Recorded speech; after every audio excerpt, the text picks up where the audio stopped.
update on all the energies and all of the wild, Mr. Toad's wild ride that's been going on. So, as we've talked about, October has been just one after the other, after the other, after the other, just this sort of slingshots, these just huge kind of boosts of huge energy have been coming in.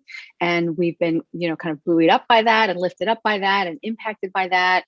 And there's been, really big openings that have been happening from that. And I know from talking to, to various other people that people have been really experiencing that, and in some very different ways. The kind of where we're sort of shifting right now related to that is how to then kind of adjust or integrate or be in these kind of new high energies. And there are several different kind of sort of layers or ways of thinking about that, and ways in which we may be experiencing kind of that sort of accommodation, that integration into being in kind of these higher, these really much higher energy spaces that we have this expansion into. I find that it is most useful to remember that kind of first and foremost, that the biology is really needing supports to kind of integrate that, and to be aware of the way in which, again, and we've talked about this before, right? We've been on kind of this journey, but again, we're needing more inner space, more room inside our biology, and we need to kind of let the body's density lighten, let the space between the particles, if you will, expand. And it's not so much that we need to let that happen as it is that we need to let ourselves understand that's actually the truth of it. Like, it's already true, and we forget. Like, we have this mental model of density about our matter, and that's actually where we're kind of bumping into, like, kind of what the integrations are really needing right now. And to remember that, that the proportionally, that the space between the nuclei, in your body, in your molecules, in your cells, is greater. That distance between those nuclei inside you is greater than the distance between the stars that we see in the sky. And so when we look up at the night sky and we see all the stars, and they're kind of, and we think of them as being very far apart, right? And they are very far apart, from many different scales. And that's true inside you. The matter inside you, it is that far apart, farther apart inside you.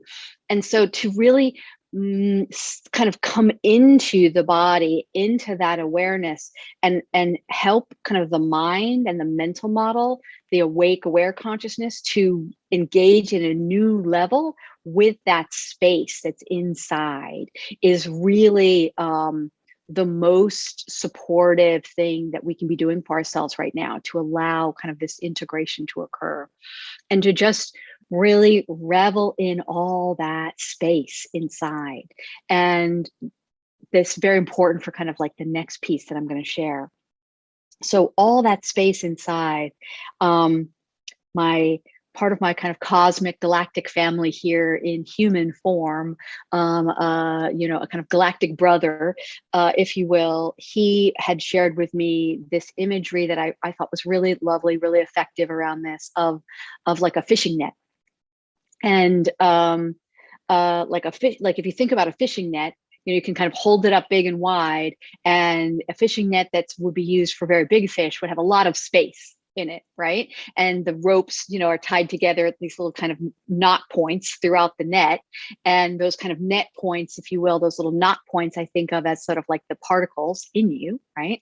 And right now we have this mental model of kind of the fishing net is crumpled up, and we're holding it as like a it's like all in one. It's like a big sort of mishmash of all of these different strings or ropes that are all connected, like in us. And it's just this sort of solid, dense thing. But if we can connect into the truth of open that fishing net, spread it wide, and there's so much room for things to just kind of move through and move in, and we can experience that that freedom, that movement, that empty space, that open space in many different ways.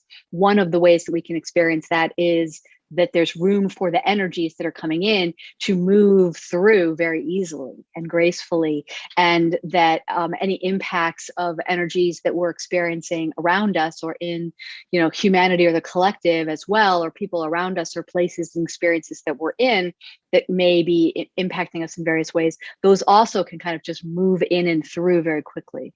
Kind of the weather fronts, if you will, of like our emotions or experiences also can just kind of whoop, just move on through if we have that kind of net wide open. So I hope that that image is helpful to you. It was fun for me. So as we kind of are moving up in these higher energies, the kind of the imagery that I've shared before is kind of this idea of kind of a hot air balloon, right? Moving up. And now we're kind of moving up into the stratosphere. So we're like beyond kind of the pinnacle of the mountaintop, right? And we're moving up and we're moving up in the stratosphere. And as we go up, our old ways of breathing and of kind of experiencing and staying alive, if you will, at different levels of elevation aren't going to work as well up here, right? Like if we were, you know, if we were climbing Mount Everest, you know, we know from, you know, folks that go into kind of extreme mountaineering, they have to do a lot of training to be able to kind of handle the very thinner oxygen in these kind of higher atmospheres. Now, this is a metaphor, this is an image. I'm not speaking directly about our own capacities around oxygen in our physical bio here, to be clear, because I don't want people to get confused about that, because we do sometimes talk about things like that. It's just an imagery. But as we're kind of moving up, we need new ways. We need new ways of experiencing in these kind of higher elevations, in these higher layers of the atmosphere, of the stratosphere. And as we're sort of switching out the hot air balloon for the starship, right, we're also kind of in that, all right, what are we taking in this new place of the journey? So we've spent October just like, whoop, you know, with a bunch of these, you know, I couldn't really even count them because they became so kind of packed in together towards the end of the month. And I know we have a few more days to go, but you know, 5 to 7 of these big slingshots, right? Just like boom, boom, boom, boom, boom, boom, you know, all the way up. And now we have to clean out so that we can kind of handle at that higher level. And so, you know, language that we've used many times that has been useful can be useful here too, around like, okay, more ballast has to get dumped out of the hot air balloon. But it's and so you may be having different experiences around this. So I want to talk a little bit about the different kind of types of experiences that people may be having and suggest a little bit of supports around it. So the experience of the that we have to kind of let go of certain things.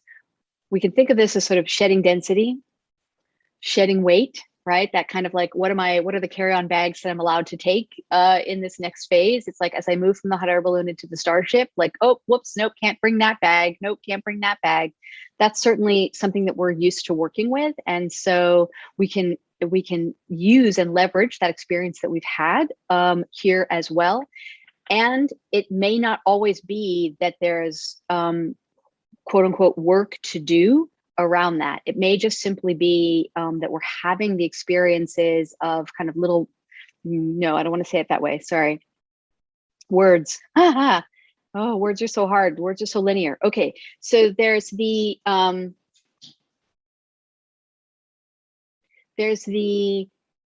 experiences that some people are having, which relate to, why am I suddenly having this resurgence or this reoccurrence of either an emotional experience or a physical experience that I haven't had for a very long time? Why is this coming back, right? Like suddenly I'm having this sort of like PTSD, experience again, or I'm having this physical symptom from a phase in my life when I had a medical situation that was going on for an extended period of time that was related to sort of an initiation experience in my own journey that I can look back now and see how that was useful and important in certain ways, but it's over. Why is it coming in now, right? Thoughts or emotions or kind of dreams even that are related to these old experiences, that can be happening just simply because we don't want, there's no room for it anymore. We need to clear it out. We need more of that empty space. And there may be like a little nugget to work with in it around sort of, so-called shadow work, right? Of like, oh, there's still a thing there that I need to work with that wants me to kind of go in and be present with it before I let it go, because sometimes that's necessary. Like along the way, we do need to kind of be present with these things to the point where we can let it go. But that's not always what's going on. And so you have to listen inside to yourself. Like, where's the resonance on that? Like, no, I'm done with that. Am I kind of in neutrality with this? Is a way to kind of think about it. And, certainly it's, maybe disturbing or upsetting or even alarming that I'm having this experience again, emotionally or physically or both. And seems sort of weird and out of the blue. But if I'm not really, kind of activated by it, if I'm not really like, oh, in a big extended, like maybe in the moment I might be like, whoa, and have a big kind of purge or a big cry around it. But if I'm like, I'm mostly neutral with this, then it could just simply be, it's moving up and out, and you're just having awareness of it as it's moving up and out. And you just kind of let it go. Like, yeah, off you go. Yep, that was cool. There may be some little lessons in that, little reminders or awarenesses now of, oh yeah, oh, that's a new layer of understanding about why I kind of had that experience, why I created that experience for myself. I didn't realize that little extra kind of icing on the top around how cool it was that I had that experience, as painful or as difficult as it may have been at the time. And I had all these lessons that I already understood about it, but here's another one. What I'm trying to say is to not bring your kind of victim or survivor identities back into play as these stories are coming up. We'll hold on that for a minute. Another thing that might be going on is that you may be having dreams or kind of almost nightmares that people are showing up or figures are showing up in these dreams that are from your past in some way. And it's sort of this kind of like, why am I having this weird dream or this weird nightmare? And it kind of feels almost like a past experience of mine, but it doesn't. Like, where we are, other people that are in it, or the kind of the role that the people that I'm reminded of or whatever, these past figures, doesn't make sense or whatever. And these, I feel, are often actually old lower timelines that are closing now, or that are presenting for closure, and that you can say, oh yes, we can be done with that. We don't need to exit. We don't need to access that, anymore. That doesn't need to go anymore. And think about the version, if you will, or the fractal, if you will, of your human self that's in that timeline, and you're here in this higher timeline, in the same way that you've accessed kind of higher versions of yourself to support you here, right? So that as you keep rising, reach down to her or him and say, hey, do you want to be done with that timeline? Because you don't have to do that anymore. Like, that can be over. That's okay. You can be done with that. And the invitation can be very simple, to just kind of shake it all off, right? It's that muddy dog, wet dog, shaking it all off. And that perfect pure diamond of kind of the pure being of that fractal of you that's down in that timeline can then kind of elevate up and kind of come join in with you here, and into kind of merge into that sort of diamond of yourself here, making that diamond of yourself here just that little bit bigger, right? And then and that can be a very lovely thing to do. It can be a very wonderful experience to support that to occur. And it doesn't take really any more time or effort or wizardry or whatever to do that than I just described, right? It can be very simple. You can certainly create kind of rituals or supportive containers for yourself to do that, but it really can be that simple. And for those of you who have done some of the kind of guided work with me around that kind of accessing into the founder codes and accessing into the original self and the biological integration of the original self and the cosmic self into your human biology, and that kind of opening of the star center within you and that esoteric white hole within you. Some of these things that I've described will sound very familiar because we've been working on that kind of closing of really many lower timelines. And all of that really in my current timeline began to be available to us in the end of April. And there was a lot of work being done kind of en masse around that in May and June. But it, it does certainly continues. Another thing that can be going on is, there's also lots of really great things that can be going on. So we'll talk about that in a minute. But one of the other pieces, just biologically, is really how am I then supporting my biology, and what is my biology requiring as I'm kind of just doing this integration and kind of level setting at this new level, right? So we've come up into these new levels very quickly. And now we have to adjust. And the image that's coming in right now is like, what's the proper word? Scuba diving, deep sea diving, right? Where when you go down, you have to kind of settle at certain levels as you go down for your body to kind of get used to it. And you go down and you go down and you go down, and the pressure is different, right? And then as you come up, if you come up too quickly, you get what's called the bends, right? Which is like you've kind of come up too fast and you're sort of like, right? So we're not at a place where we have the bends in a real way, but in an extreme way that because that can actually be very dangerous in the physical biological world. But we have kind of come up very quickly, and we're in a different level of kind of atmospheric pressure and whatnot as well in our inner biology and our energetics. Like these are all the same thing. And so there's this kind of adjustment period that we're in that I feel is most of November. And this adjustment period is around, okay, just like, let me kind of get used to being here in this new place. And that may, look like doing a lot of clearing out again, but it may also just look like, okay, cool, I'm here, I'm just hanging out. And all these, a bunch of new clarity about kind of vision and where I'm going and what I want may have come in throughout some of the big expansions in October that may still be coming in, and which is fine and great, and kind of keep working with it as it keeps coming in. But also really listen to what the body wants, what the bio really wants. The biology really may want, it may want a lot of rest. It may be like, hey, let's live like cats, let's sleep 20 hours a day and, play a little bit and then eat a little food and then like stare out at the bird feeder out on the deck and it's cat TV, and then let's sleep again for some more periods of time. And let's groom each other and, snuggle with each other and, all that. It may want a bunch of that. At the same time, the energies may be so intense that you may find that sleep is actually elusive and hard to get. Many of us are having that experience with the kind of night waking. What I find is that for those of us who are having that experience, we may not be actually aware of hearing it, but we're hearing a call to go to bed very early on those nights. And if we pay attention to it, it can really help our bio. And it may be like really weirdly early, like, oh, it's 6:30, time to go to bed. Like, what the fuck? I don't want to go to bed at 6:30. I have things I want to do. Like, but if you listen to it, my experience has been, and others that I'm talking to has been, if you listen to it, you kind of get into bed and it's like, okay, boom. And you hit that kind of take the exit into sleep. Then you get a good chunk of sleep. Your body needs that regeneration time, right? That kind of regen period.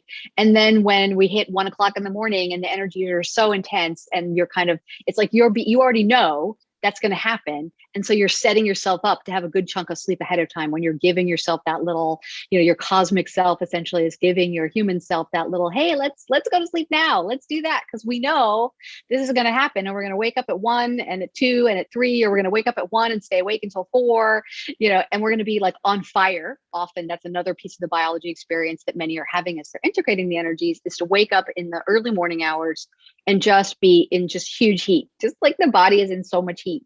And this feels very much, and this has been going on for a while in various times of day for many of us, this kind of, the big heat is just, I feel it's just very simply the biology integrating the energies, and it takes a lot of fuel.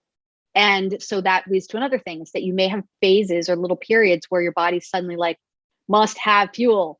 bring in the fuel, bring in the fuel. And you're like, I gotta eat like food in gob right now. Like, I don't even care what it is. Like, put it in there.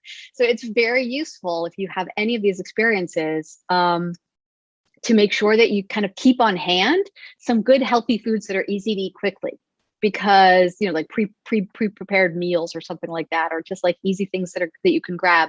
Because when that kind of, if you have that experience of like, oh, fuel bio is requiring massive fuel right now, it's helpful to have like things that aren't going to essentially gunk up the works in your body, because the only things you can grab are kind of junky shit that's on the pantry shelf. So that's just kind of a little side tip there. If you're feeling that kind of really strong internal biological, like must have fuel piece, and you also have the the historical experience of having a weird or unhealthy relationship or a troubled relationship with food and your own eating patterns, use this as an opportunity to kind of listen in a little bit. Like, is that an old me wanting to go to food as a comfort, as a way to stop feeling the things that I'm feeling, or, feel safe in some way? Probably it's not, but it might be, right? And so you want to kind of listen to that. And if that's the case, then like, okay, let's come a little bit more into being at cause around this. Let's kind of come a little bit more into center and go, all right, what do I need to feel safer or comfortable or whatever right now that isn't about food, and kind of deal with that. But if it's like, no, I just need fuel, it is a different experience. And so you can tune into yourself to hear and feel that different experience. It's kind of like how we've talked about before, for women of a certain age, that kind of night heat thing can be easily misunderstood as being about a kind of a menopausal, oh, I'm having a personal summer moment, right? And that's a whole other thing in the biology, but the quality of that heat feels very different to me. And so, it's been a while for me since I've experienced that. I kind of did all that stuff fairly early, but the kind of menopausal heat feels like it has a little bit of a like a wetness or a humidity to it, and this heat has a dryness to it. It's like a dry heat, right? Like, oh yeah, I'm in the desert, as opposed to I'm in the tropical swamp. Now, certainly you can start to get a kind of, if you will, wet experience of this kind of heat if you're really bundled up in giant blankets and you haven't woken up from the heat and you stay under that heat can start to then cause you to sweat. But that's a different thing. That's a secondary thing, right? So anyone who has been through menopausal kind of heat waves will probably understand this nuance, and anyone who's not dealing with that, you can just ignore that little piece. But I do hear that many need to kind of be made aware of that nuance, and it's the same exact kind of nuance as what I was just describing around the food. So yes, okay, so okay, what else around this? So the letting go, this period of letting go that we're having in November, that we're in now, but like we're also going to have more of this kind of letting go, opening up space in November. Supporting kind of the quality of that experience for yourself, I think, is very important. So placing your attention and your intention and your actions to focus around supporting that is a lightful and delightful and kind of, as much as possible, sort of playful place, is just keep focusing on the good stuff, on the light. And I don't mean like on the light, like I'm not working with my own shadow, because of course, part of what can be going on for many people during this phase is like, oh yeah, I got to really work. I got to have the feelings. There are things that I haven't been willing to have the feelings about, and now here they are. And kind of the chickens come home to roost, and it's time to actually deal with this. That may be going on for some people. And so, I would say sort of ignore that at your peril if that's still work that you have to do. And by peril, I just mean that it's just going to be that much harder. You're just going to be kind of slogging along. If you just want to keep carrying that weight around, that's up to you. But there is this kind of tension or friction or kind of push-pull energy at certain points in November around, I want that expansion, I want that light, I want to be up in the higher, and it's more comfortable or feels safer, or I'm just used to this idea of identity around myself that is tied to some experience of, I survived a bunch of shit. I came through a bunch of shit. Even for some people, even like there can still be kind of in a victim identity, but survivor identity is also to some extent a victim identity. And not everybody always understands that. And it's basically about being attached to who I am is defined by what I have been through, which it's a choice. Everybody can make that choice around who I am and what am I really, and what is it that I want for going forward. Sometimes we have our whole lives built around this identity of what I have been through and how I have survived it and triumphed over it, whether it's a medical condition or an experience of trauma, or experience of, kind of abuse, or experience of, addiction or whatever, right? Like, and we all have these kinds of identity points that we talk about ourselves, and some of these may no longer be helping you. Some of these may be weights. They may be like lead jackets, like the lead jackets that you might wear to kind of be in an X-ray environment, so that it doesn't hurt parts of your body, or that, if you're an X-ray technician, you kind of wear that and you're used to it and you don't even know it's there. You're just kind of walking around with this lead blanket on you and you didn't even know it was there, but you can take it off now. It's available for you to remove it now if you want. And this is that feeling of, I want to float up, I want to rise up I want to be able to experience this sort of expansion of the opening and experience these kind of lighter places. But that lead blanket, it's kind of comfy. It's kind of, I like it. I'm used to it. I don't even really 100% know that it's there, but it's sort of like that weighted blanket feeling. Like, how many of us find sleeping with a weighted blanket helps us sleep better. It's like that. But actually, it's not helping you sleep better anymore, and you need a different kind of lighter covering. And so kind of taking that off, choosing to take that off can be incredibly liberating, but also in the moment of taking it off, it can also be kind of scary. And that's okay. And you can kind of hold yourself and be tender with yourself and get the supports around, like, I feel really exposed, like I'm having this kind of the images that are coming in right now, both like the hermit crab, like I'm taking off that shell that doesn't fit anymore and I'm going to go find this next one, but in between I don't have a shell, and you may be at a place where, like, I don't need a shell anymore, I don't even understand that. And that's that dragonfly metamorphosis where you were like, oh, I'm going up, above the waterline, and it feels really crazy and it's certain death for me to go above the waterline. But then, oh, wait a minute, I'm breathing and I'm flying around and I have these new wings and I'm like breaking off this giant, shell or carapace or lead blanket that's been on me. So there can be feelings of that. What I want people to be aware of is that the difficult moments of this phase in November, they don't have to define the full day or the full week or the full month of what's going on. They can be very quick. And it's really in many ways kind of up to us, where I have, so like I had one of these the other day, and it, this old experience kind of came back into my body and into kind of my emotion and into my energetics. And I was just like, almost sort of transported back to this old time. It was in me. And I was like, what? Like, no, but there was enough of a current story, like of what's going on currently, that it took me a little bit to kind of figure out, oh, this actually isn't about this current story. This is a letting go and a making more room, making more empty space, clearing it out. But in the moment, I had a, total nervous breakdown for like 30 minutes. I was just sobbing uncontrollably around a kind of like, I can't, I won't, no, and I just let myself be in that experience. I didn't try to stop it. I didn't try to immediately soothe it. I didn't try to tamp it down. I kind of turned and faced it and was like, come here, what are you? I'm in this. I'm going to let myself be in this. I don't know what this is, but I'm willing to be in it for a moment. And I understand from experience that any extreme emotion that I'm experiencing won't last.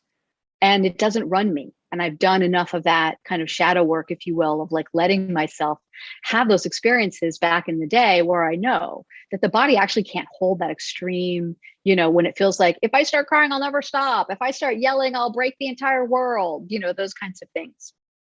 But there is this kind of letting go of these old stories that is available to us at a new level, right? We're kind of like, we go up that spiral, we revisit some things so that we can deal with them at a higher level, so that we can kind of have more room, more empty space to kind of integrate in and bring in these new energies, kind of function at this kind of higher level. So that kind of survivor energy, I just really, you know, for me, like, and as I've been working with people around this who are having these experiences as well, these kind of echoes back to these past stories, there may still be like a way in which you're holding on to, well, that's what got me here. I got through that and I learned all these important lessons from it. And you did. And that's awesome. But you can just have the lessons now and the way you're doing it now. It doesn't have to be tied to this old thing, right? There's this kind of like, what's the language that wants to come in around this? The what is yours to do now and what is not. Okay. So this is related to the theme that's a very big theme for many of us around our ideas of being in service. That we came here to be in service, and we have this kind of, sometimes we have this, well, usually we have some kind of distortion that we have experienced around this idea of service and what does being in service look like.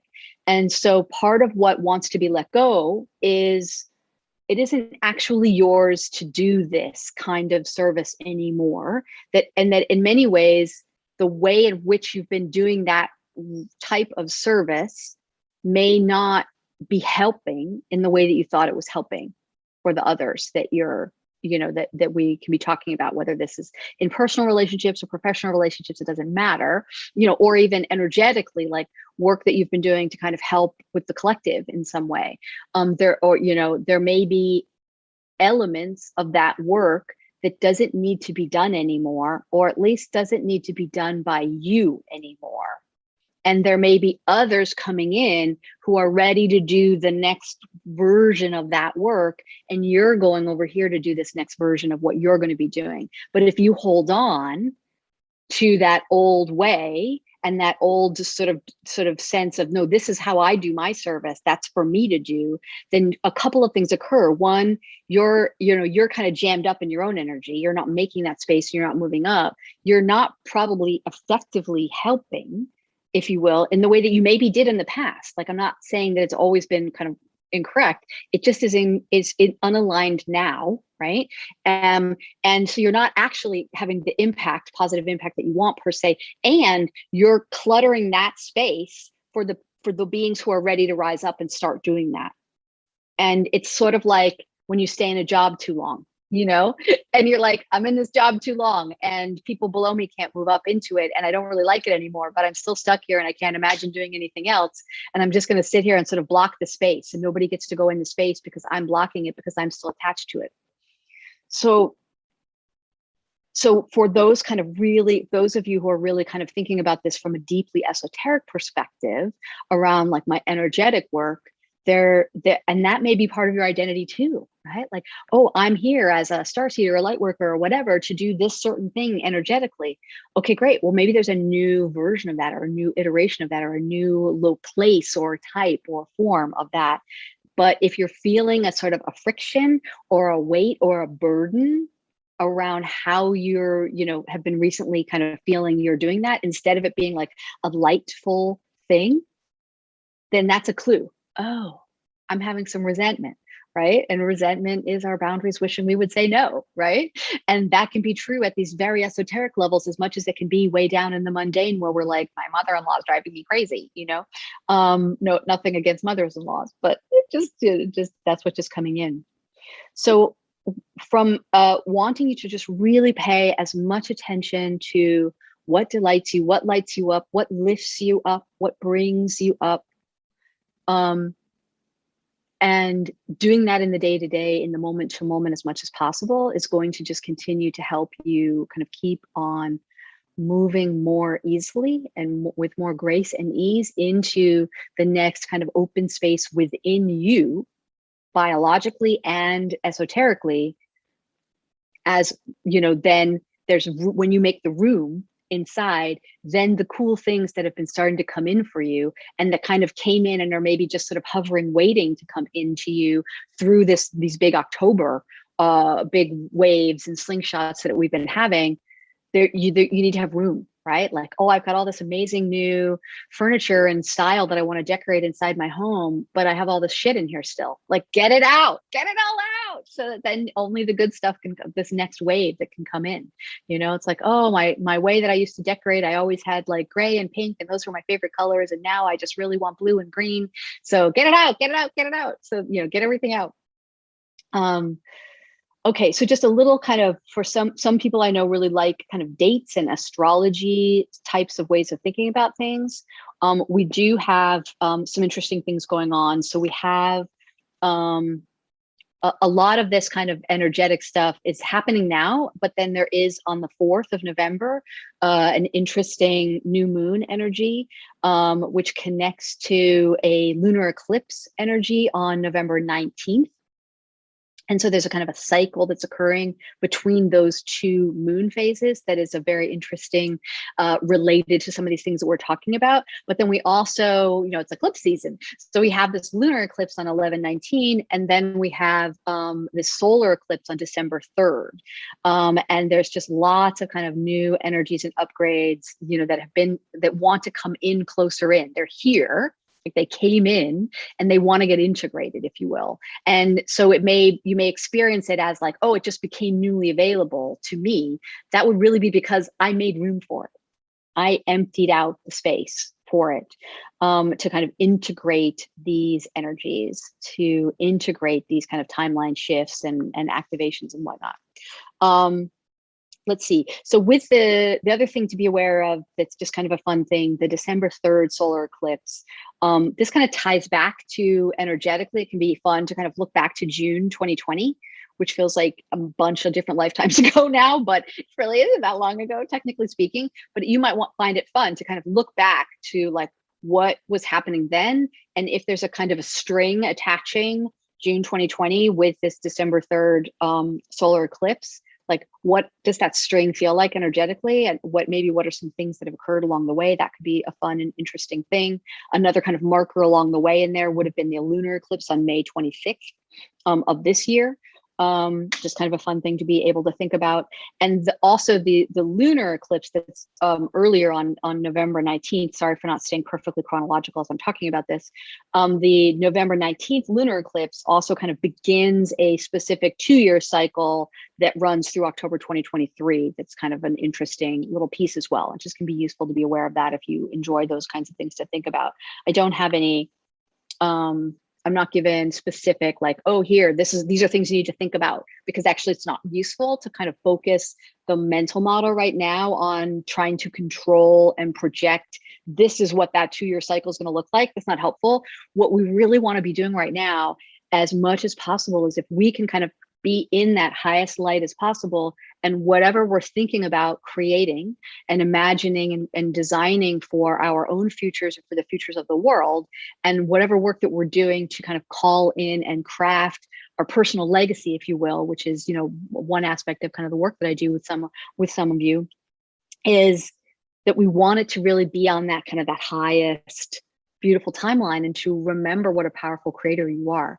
So as you're thinking about your biology supports, and you're thinking about, what am I eating or drinking, and how is that supporting my biology, understand that what you're taking in terms of external, you know, kind of media, social media, arts and entertainment, all of that kind of stuff, as much as what am I allowing my mind to be thinking about, these are part of kind of the energetic diet, if you will, and they do have a huge impact, increasingly so as your own capacities are increasing rapidly, as you're kind of moving up through these layers of atmosphere and stratosphere and rising up higher and higher and expanding more and more. Your impact, if you will, is greater and greater. And so if you know, don't do if you're following different sort of, you know, whether it's sort of folks that are spiritually teaching in various ways or speaking about things in various ways on YouTube or social media or whatever, if they're giving you disaster narratives, is that food you want in your energetic diet? Or do you want to kind of hold and anchor the energetics of, you know, of a graceful, easeful transition for the planet and for humanity? These are your own choices to make, of course, right? But understand that you're a powerful creator, and that you're always creating all the time. So just things to be thinking about there. So hopefully people can have as much fun with this as possible. It is a kind of it definitely can be intense on the body. It can definitely be intense on the body. And so be gentle with yourself around that. And, you know, you may have one last piece about that, just practically, tactically, when like strike while the iron is hot. If you get new ideas or new things that want to come into form where you're like, you're writing or it's artwork or it's business stuff or whatever, and it's like, it comes in, like, do it, like stop whatever you're doing and go do it. Because if the energy is there to do it, just do it. And to get that level of kind of willingness to just immediately act in the way that is aligned with what's coming through for you is that's a really great kind of standing for yourself, and a kind of a standing for this higher level that you want to be experiencing for yourself, and a kind of an anchoring of this future high experience that you want to be creating and form for yourself. It's also, you also then start to see, for some of us, how important redesigning our lives really is, because we have to have space and fluidity and flexibility to be able to be like, oh, all of that I was supposed to do today, or that I thought was what I was going to do today, that all, you know, fucks off over to the side, because instead I'm going to go do this. And so that kind of life design work can be very important and fruitful to look at again, right? And we're always refining this and we're always evolving this, because nest all of this that we've been talking about today into the kind of the reality that we are each, if you will, expressions of that deep sacred current of life force that is growing, moving, flowing, evolving. And, you know, and that's really what we're doing. So there is nothing stays the same. The only thing that doesn't change is change itself, right? And that's beautiful. And, you know, there can be moments when it might feel like exhausting. And I get that too. Kind of that sort of more like existentially exhausting, like you can have those moments, and that just kind of lets you know, like, it's time to get a little bit of a rest. And maybe have I fallen off in the last few days, making sure that every day I'm connecting to something that lights me up. I'm feeding my magic. I'm feeding my cosmic self, my being. The embodied expression of that cosmic self is more important, because the cosmic self doesn't need the feeding, but that the way, the experience of that connectedness. So I hope that that's very helpful. And I hope that that lets you kind of keep rising and shining and bringing that beautiful light to the world. And I thank you for your light in the